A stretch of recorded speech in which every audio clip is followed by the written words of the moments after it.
ગુજરાતભરના તાજા અને સચોટ સમાચાર મેળવવા માટે અમારી રાષ્ટ્રીય સમાચાર ચેનલને સબસ્ક્રાઇબ કરો અને બેલ આઇકન પર ક્લિક કરો।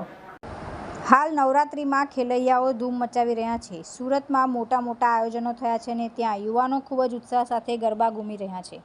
ત્યારે સુરતના કેટલાક શેરી મહોલ્લાઓમાં ખાસ પરંપરાગત ગરબાના આયોજનો પણ થયા છે, જેમાં પણ યુવાન પરંપરાગત રીતે ગરબે ઘૂમતા નજરે પડી રહ્યા છે। ત્યારે દાંડી ચોક ખાતે આવેલ રામનગરમાં બહુચર માતાના મંદિર ખાતે ખાસ માતાજીના ગરબાનું આયોજન કરવામાં આવ્યું છે।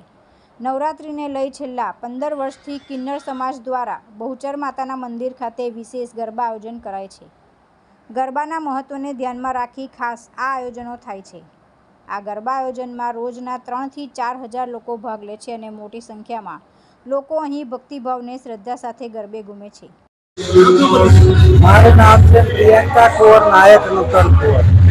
અમે અહીં કમ સે કમ રામનગર રાંગે રોડ વિક્ષુપોની બાજુમાં જય માતાજી દાદી ભવન ચોક ત્યાં બહુચરમાનું મંદિર આવેલું છે। તે જગ્યા પર કમ સે કમ 12 થી 13 વર્ષથી આ ગરબા રમીએ છીએ અને આમ સંખ્યા જોવા જાવ તો 2,000, 3,000, 3,500 દર વર્ષે પબ્લિક થાય છે। 10 દિવસ અમારે અહીં ગરબા થાય છે।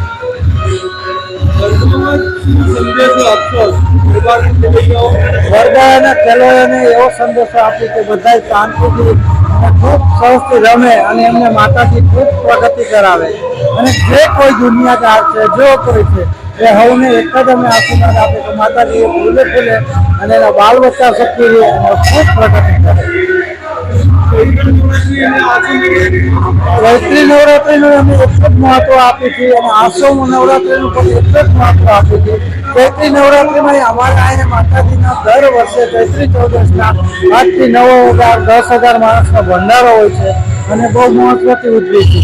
એવી જ રીતે આસો નવરાત્રિ 9 દિવસ બધી પબ્લિક જનતા સાથે અમે બહુ શાંતિપૂર્વક પ્રાર્થના તરીકે અમે ઉજવીએ છીએ।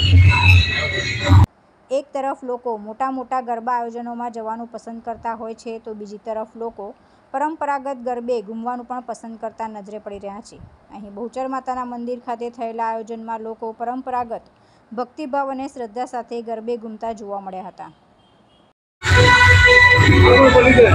હેમાલી ભોગાવાલા, ફોર્મર મેયર, સુરત મહાનગરપાલિકા અને ખાસ કરીને આ મારો મત વિસ્તાર છે અને ત્યાં આજે છેલ્લા 14-15 વર્ષથી માં બહુચરમાના મંદિરની સ્થાપના થઈ છે અને નાનપરાના આપણા સંગીતા કુંવરબા, પ્રિયંકા કુંવરબા, તમામ માસીઓ અહીંયા ખૂબ શ્રદ્ધાથી અને ઉત્સાહથી આસો નવરાત્રીનું આયોજન કરે છે અને આ વિસ્તારની તમામ બહેનો, સમગ્ર સુરતની તમામ માતા બહેનો દીકરીઓ આ વિસ્તારમાં ગરબે ઘૂમવા માટે આવે છે। પાંચમું નવરાત્ર ઘણી જગ્યા પર ગયા તો તમે જોવા માટે ગરબા ઘૂમવા અહીંયા કેવા પ્રકારનું આયોજન માતાજી દ્વારા કરવામાં આવ્યું છે? રામનગર ખાતે આ બહુચરમાના મંદિરે આપ જોઈ શકો છો કે ખૂબ મોટી સંખ્યામાં આ આસ્થાના કેન્દ્ર સમાન માતાજીના મંદિરે તમામ બહેન દીકરીઓ, ભાઈઓ બહેનો સાથે મળીને ગરબે ઘૂમી રહ્યા છે અને અહીંયાનું ખૂબ જ મહત્વ છે। શેરી ગરબા ભૂલાતો જાય છે, ગરબાથી ગરબા ભૂલાય છે અને અહીંયા માતાજીએ જાળવી રાખે છે। અત્યારે હું જોઉં છું કે આજે છેલ્લા 3 દિવસથી હું પણ શેરી ગરબાઓ, સોસાયટી, એપાર્ટમેન્ટના ગરબાઓમાં જાઉં છું। તમામ જગ્યાએ ખૂબ સારી રીતે અને ખૂબ ઉત્સાહપૂર્વક લોકો શેરી ગરબા અને સોસાયટી, એપાર્ટમેન્ટના ગરબાઓનું આયોજન કરતા હોય છે અને આપણે તો સૌ સુરતી લાલા છીએ એટલે ખૂબ મોટા પ્રમાણમાં અહીંયા રામનગર ખાતે પણ તમામ સુરતીઓ માં બહુચરના સાનિધ્યમાં, માં જગદંબાના સાનિધ્યમાં ગરબે ઘૂમી રહ્યા છે। તુલસી શર્મા સાથે રાષ્ટ્રીય સમાચાર, સુરત।